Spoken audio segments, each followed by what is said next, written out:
পর্দাহীন মেয়েদের নিয়ে কিছু কথা বলছি। আশা করি সব আপুরা পর্দা করবেন। মহানবী সাল্লাল্লাহু আলাইহি ওয়াসাল্লাম মেরাজ থেকে আসার পরে দরজা বন্ধ করে কান্না করতেছিলেন।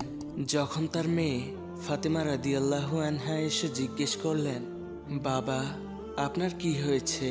মহানবী সাল্লাল্লাহু আলাইহি ওয়াসাল্লাম দরজা খুলে কেঁদে কেঁদে বললেন, মা, আমাকে যখন জান্নাত দেখানো হলো খুব ভালো লাগলো, কিন্তু যখন জাহান্নাম দেখানো হলো মা, আমি সহ্য করতে পারলাম না।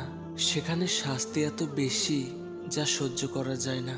আর সেই জাহান্নামে নারীদের সংখ্যা বেশি ছিল। আমি দেখলাম কিছু নারীদের চুল উপরে তুলে রাখছে, নিচে আগুন জ্বলছে। তাদের চিৎকারে মনে হচ্ছে জাহান্নাম ফেটে যাবে, কিন্তু কোনো ফেরেশতারা তাদের আগুন 1 মিনিটের জন্য বন্ধ করে না। যখন আমি জিবরাইল আলাইহিস সালামকে জিজ্ঞেস করলাম, এদের এভাবে শাস্তি দেওয়া হচ্ছে কেন? তখন জিবরাইল আলাইহিস সালাম বললেন, এরা হচ্ছে সেই নারী যারা পর্দা করে চলতো না, যে নারী রাস্তাঘাটে চুল বের করে হেঁটেছে, যে নারী এমন পোশাক পরেছে যা ছেলেদের আকর্ষিত করে।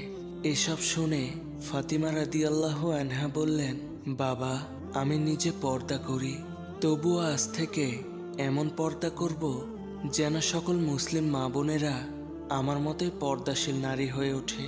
তাই সকল বোনদের বলছি, সময় থাকতে পর্দা করুন। একমাত্র পর্দাই পারে নারীর সম্মানকে বাড়িয়ে দিতে।